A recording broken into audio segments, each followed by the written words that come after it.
အားလုံးပဲမင်္ဂလာပါခင်ဗျာဇော်ကြီး YouTube channel လေးကနေကြိုဆိုလိုက်ပါတယ်ပရိသတ်အားလုံးကိုကျွန်တော် channel လေးကနေဘဟုတုတနဲ့ခွန်အားဖြည့်စာစုလေးများကိုစင်စက်မပြတ်တင်ဆက်ပေးသွားမှာဖြစ်လို့ကျွန်တော် channel လေးကို like and subscribe လေးပေးပြီးတော့အားပေးခဲ့ကြပါအောင်ခင်ဗျာဒီကနေ့မှာတော့ရင့်ကျက်စွာဘဝကိုဖြတ်တန်းပါဆိုတဲ့စာသားလေးကိုတင်ဆက်ပေးချင်ပါတယ်ခင်ဗျာအရန်ကြီးမချစ်မိစေနဲ့အချစ်စစ်တွေနဲလာလို့ပါလမ်းကွဲတက်ဖို့စွန့်လွတ်တက်ဖို့တင်ယူထားပါအကွဲအပြဲဇလန်းတွေကများလာလို့ပါခွင့်လွတ်တက်အောင်လေ့ကျင့်ထားပါအနိုင်ယူတတ်တဲ့သူတွေများလာလို့ပါဂယုမဆိုင်တက်အောင်တင်ယူထားပါအတင်းပြောအပြစ်ပြောမဲ့သူတွေများလာလို့ပါ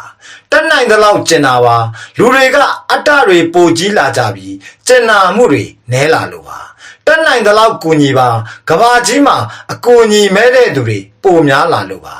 လက်ထဲကငွေကိုချွေတာပါဒီနေ့ခေတ်မှာပတ်စံကပိုအရေးပါလာလို့ပါကျမ်းမာရေးကိုဂရုစိုက်ပါယောဂဘောင်းဆောင်ပေါ်ပေါက်လာပြီးလူတွေလည်းအသက်တွေတူလာကြလို့ပါပညာတစ်ခုကိုတက်ကြွအောင်သင်ယူထားပါအိမ်မက်တွေကဈေးကြီးလွန်းလို့ပါတင်းရဲ့တငယ်ချင်းတွေကိုတန်ဖိုးထားပါတငယ်ချင်းကောင်းဆိုတာရှားသွားလို့ပါ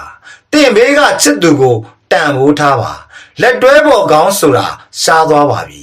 တင်းရဲ့မိဘတွေကိုတန်ဖိုးထားပါခုခေတ်မှာကိုယ်ဝင်ဖြတ်ချသူနဲ့ကလေးစွန့်ပစ်သူတွေများလာလို့ပါအပြောအဆိုစင်ကြင်မှာအားငယ်တတ်တဲ့သူတွေများလာလို့ပါ